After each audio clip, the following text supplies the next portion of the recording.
argue it's better to go for the Alma bag, but I don't know, I think the Bolide is better in my opinion. I think the leather is amazing. I love the slouch on the Bolide 35. I think that's really cool. Hey guys, welcome to my channel. I'm Jess. If you love shopping and handbag videos, please like and subscribe to my channel. Thank you so much, guys, and thank you to those who wished me to get well. I have been sick the last few days and I'm getting much better. So my friend suggested to me actually that I do this video called bags that I recommend buying in 2023, or bags that I feel like are still totally worth it. And Jenny Naya actually created this video, and I've been watching a lot of YouTube videos as usual, but also more so because I've been sick, and I just loved her video about, you know, bags that she has in her collection that she would recommend buying in 2023. She's also known as High Low Luxe, but yeah, I've been following her for a while. I think she's so inspirational. Let me know, guys, what bags from your collection do you think are worth buying in 2023 as well? If you have a YouTube channel, I would love to watch you do this video as well. Firstly, I think one of the bags that I have that are still totally worth buying in 2023 is the Herbag 31 from Hermes, and I bought this from the boutique last year, so I've had this for over a year now, maybe a year and 6 months, and I still think that this is worth buying because you can get it on the website. I have seen it pop up on the Australian website a few times, and it's, I feel like, much easier to get than a Birkin or Kelly for sure. You don't need to do a pre-spend, you don't need to play games, and the Herbag is a really casual kind of take on that Kelly silhouette, and I feel like it's a little bit more usable because, well, it's more casual, fun. You can get it in funky colors like bubblegum and different two-tone colors as well. I think the Herbag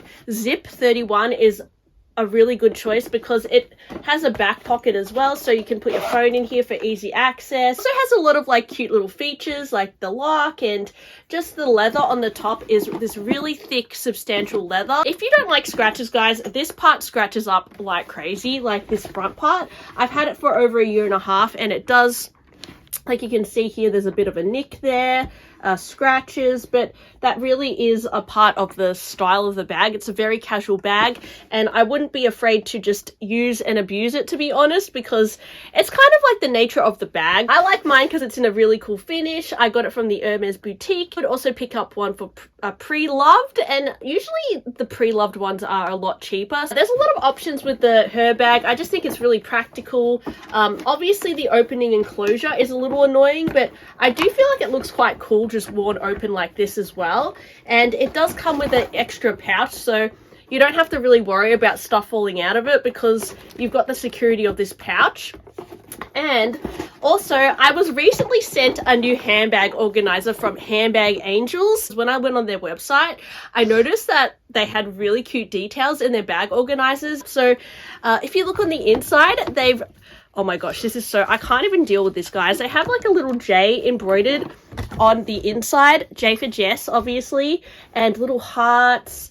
And as you can see, they've embroidered it on the other side as well. And I really like how Handbag Angels finishes off their felt organizers, because brands don't always do this, because I've had a lot of felt organizers. They actually zigzag the top of it. And I would also say that with this particular insert, it's really substantial. Sometimes you buy felt organizers and they come all squished and they never really puff out properly, but this one, it's quite substantial and it's holding a really good shape. And they've really kind of finished it off really well with this rim. They also have their branding at the front here, so it does feel like, comparing to other felt organizers, it does feel really substantial, and I just love the little heart details on the inside. So with your Herbag, you can also, because it's just like an open compartment, you can also like add a little organizer to it. Yeah, that's really cute in there. I think that really makes a difference because they've got some slip pockets here, so you can put your phone in there, things, and you've also got this little pouch which you can also put inside. So to be honest, you can totally wear this open. I do that a lot. I think it's a really cool relaxed look, and because this bag, the handle is designed to be taken on and off, and you can actually unscrew this and take the whole thing off. You can, even if you have multiple Herbag 31s, you can interchange the tops of them and get, like, you know, if I had like a brown one, I could get the brown top and put it on here with this body and like switch them around, which I really like as well. So I think it's like a really cool deconstructed look, and you know, sometimes people, they get their Kellys and they wear them open and they want it to be that like cool laid back look. But I feel like with a Kelly, there's a lot more pressure on these parts when you wear it open, and it's actually not as good for the bag if you wear it as an open bag. But the Herbag, it kind of lends itself to be worn open and in this cool casual way. And because it's got the pouch and you can kind of put an organizer in there to secure your stuff in there, I think it's a really good bag. And as I said, you can also put stuff in the back pocket, and it just looks like cool and effortlessly chic. So I think this is a really good bag to get. It's really durable. It's really easy to wear. I find myself always going for it. I've also decorated it with a little twilly, which is got little hearts on it, which I just love the hearts. It also comes with this little clochette, which is nice. And I've also added a Petite H echidna charm, which I got on the Hermes Australian website. Next bag that I would suggest to buy in 2023 is a vintage Kelly. A lot of people would say that vintage Hermes is really overpriced, I would say, but I would also say that, you know, buying a Kelly is not easy to buy in the boutique. Most certainly, I would love to buy a Kelly in the store, but, you know, I think in some countries it is very competitive, and unfortunately you have to show your loyalty to be offered something like that. And I just think sometimes it's much easier to go down the vintage route, not only because the vintage route you can buy Kelly bags for less than retail, so less for the, like, less, say for example, a Kelly bag in Australia, it's probably around $15,000-$16,000 for a Cellier. But for a vintage one, you know, you might be able to get it for $10,000, $12,000, something like that, right? $13,000, and you're not going to have to do any pre-spend or anything. And there's something about the vintage Kellys that have a little bit of a charm. I think they're quite beautifully made, and there are also things that you can get restored. If it hasn't been touched up before, you can always take your vintage bag to Hermes and they can restore it for you, and they can even replace the hardware and stuff like that. So it's sometimes worth just getting a vintage one, because I don't know, vintage is really cool at the moment as well. You know, a lot of people are buying like the beat up Kelly and everything. This particular Kelly I bought from Finkelpuff, which is a Singaporean reselling page, and she sourced it from Japan. And I know Japan have a lot of vintage Kellys as well, so perhaps you could go to Japan and buy a vintage Kelly, or look at the Singapore resale market. I know they have a lot of you know, Birkin and Kelly sellers, and you know, they're not really that rare, to be honest. You can definitely find one for less than the retail price of a Kelly, you know, without the frills and all that. I particularly like this one because it's from 1991, which is my birth year, so I think it's a little bit special. And this particular shade of red is called Rouge Vive, which is a very vintage color. You see a lot of like 90s Hermes bags in this color, and yeah, I just think it will never go out of fashion. It's really cool. It did come with a strap as well. It's the Kelly one, so it doesn't have the double loops, but there's something about that is quite cool as well. Like, it's the, yeah, just a nice thing to add to my collection. I should wear it more, to be honest. I probably wear my Herbag more because it's more casual. Like, even on a day like today, I'm probably going to wear my Herbag, but I just love my Kelly. There's something really special about it, and I think as time goes by, if you find vintage pieces in good condition, they'll actually become more valuable than new items, and they're just, you know, they have a lot of history to them. So I think it's totally worth picking up a vintage Kelly. Next bag I think is totally worth picking up is a mini Lindy bag, and you know, this bag,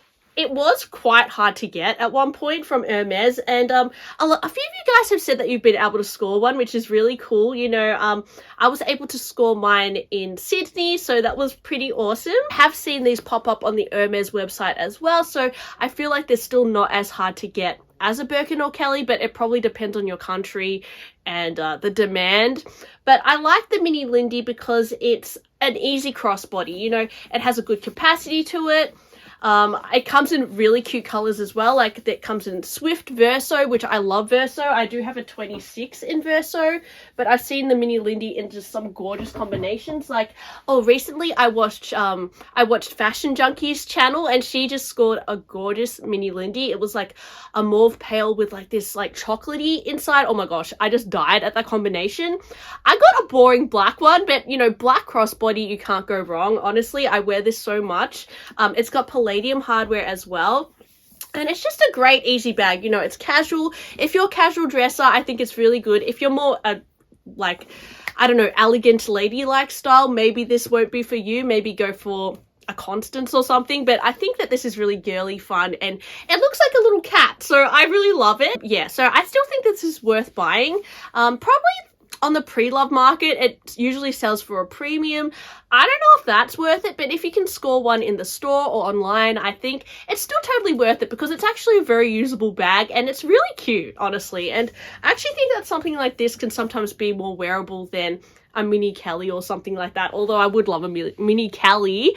I just think, you know, the resale is not as high, so it's just easier to get. So I would still say this is totally worth it. Next bag I still think is totally worth it in 2023 is this Trim 35 bag.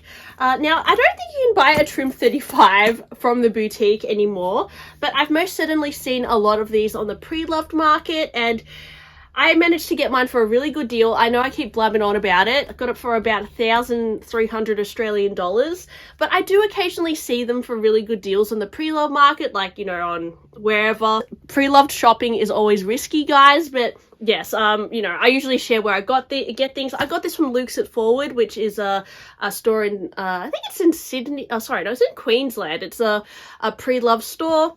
But yeah, I just think that this bag on the pre-love market is worth getting if you can get a good price. It's very on trend at the moment. You know, the hobo bag style trend is very in. It's very Gucci Jackie vibe. It's like, you know, I did a video recently about trending hobo bags, so if you want to watch that, you totally can. But yeah, I just think it's really good quality leather, great craftsmanship. This one's in Togo leather, and yeah, it's just a gorgeous bag. I like this one in particular because it has a zip on the top, so it's very secure. But this one, it's really good. It's a really good design. So I would still recommend the Trim 35 if you can get it. It's not too big. I thought it was going to be too big, but it's actually very comfortable to wear. It molds to your body really well. I don't think even if you're a small person, I still think it will suit you. I'm probably average, so for me, it's great. And I don't know. I just love it, guys. I wear it so much. I did not expect to wear it this much, but I realized that these like shoulder hobo style bags are really practical. Last bag I would totally recommend, and I think is still worth buying in 2023, is a pre-loved Bolide 35. Now, this is another bag that I feel like is totally trending right now. We've seen a lot of brands do these oversized, slouchy, kind of like bowling bag styles. Is this a bowling bag? I don't know what this is. It's not a bowling bag really, but yes, I just think that this is really in right now. Now, the Bolide 35 from the boutique is probably going to be quite expensive. It's going to be over 12,000 Australian dollars. But if you pick up a Bolide 35 pre-loved, I got mine for about 4,200 Australian dollars from Vestiaire Collective. Now, buying on Vestiaire Collective can be quite risky, but as I said, pre-love market is risky, but if you find one at a local consignment store, or, you know, all you guys who buy pre-loved, you know what to do, guys. Like, you know when something is sketchy or whatever, but usually Bolide 35 will sell for a lot less in retail, maybe even like a quarter of the retail price, and I think it's a really cool bag. I reach for this one a lot because it's in E-taupe, which I feel like for some reason matches my wardrobe really well, and it's just an easy grab and go bag. You can throw a lot of stuff in it, snacks, your scarf, your sunglasses, your cosmetics case, and I just think it looks very chic. I love it with an oversized bag charm. You can wear it plain as well. I think that would look amazing too. But yeah, I just think it's a really underrated style. I keep going on about the Bolide because I'm obsessed with it.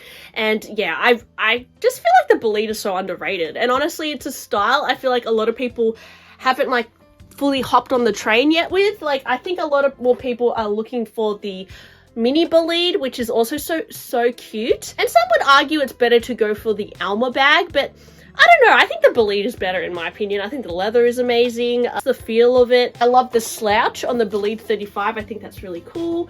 I love the contrast stitch on the E-taupe. I think E-taupe, it's not everyone's cup of tea either, but I really like it on this. So I think this is totally worth buying if you can pick it up pre-loved for a really good deal.